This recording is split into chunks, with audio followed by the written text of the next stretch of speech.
C'est nouveau depuis lundi, la chronique innovation de Sandra Freeman. Bonjour Sandra. Bonjour Brice, bonjour à tous. Chaque jour, une initiative, une idée, un progrès qui pourrait bien changer notre vie. Et ce matin, vous nous faites voyager.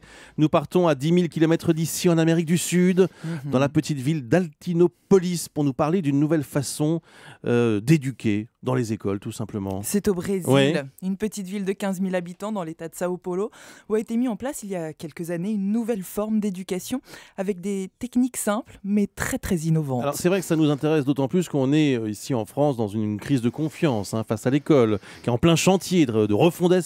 Et oui, en fait, c'est le système là-bas d'éducation qui est totalement différent. Il est mis en place tout au long de la vie.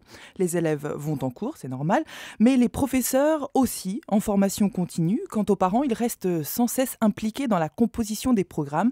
Bref, tout le corps social est engagé dans une éducation globale. Du coup, on y apprend aussi à vivre en société. Ils parlent d'ailleurs là-bas de l'école de la paix.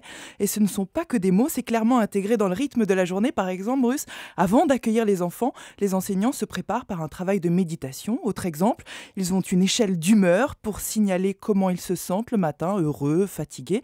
Et pour les élèves, tai chi avant les cours. Et le pompon, c'est à l'entrée dans la classe. Ça ne se fait pas deux par deux en silence, non. L'enseignant prend chaque enfant dans ses bras. On devrait faire ça tous les matins. Ah mais moi je vous prends dans les bras mais quand je vous vous voulez, le Bruce. faire. Ah mais bien Bon. sûr. Ah mince, bon, ça m'inquiète Oui. du coup. C'est le monde des...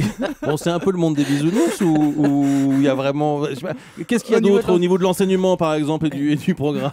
C'est dans le même esprit que tout le reste. L'affectivité, l'amour et la solidarité Ouais. y ont autant de place que l'apprentissage des maths ou de l'histoire. Et concrètement, travailler sur l'entente a permis de faire baisser le taux de violence dans la ville. Ça peut paraître un peu naïf, mais cette expérience innovante d'Altinopolis a suivi à la lettre deux recommandations. Celle de l'ONU, qui en 2000 invitait à introduire l'éducation à la paix dans les programmes scolaires, et celle de l'UNESCO, qui fixait comme objectif à l'école apprendre à vivre avec les autres. Et quand aujourd'hui en France, on parle de la violence scolaire, on parle de rénover le système d'insertion professionnelle, on parle d'une école juste pour tous, eh bien, cette petite ville du Brésil pourrait peut-être nous donner quelques idées. Merci Sandra. Merci. C'était la chronique